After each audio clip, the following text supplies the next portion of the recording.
ኦፕራሲዮን ከመግባት በፊት በጣም ፈርቼ ነበር ስንፈራ የማደንጀጃ ሁሉ ሲቆቡኝ ሲሉኝ ራሱ በጣም ነው የፈራሁት ምን ሆናለሁ ወይኔ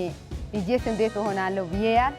ለካው እሱ በቃ ምንም እንትን የለውም ምንም የሚሰማ ነገር ደስታ ነገር ነው የሚሰማው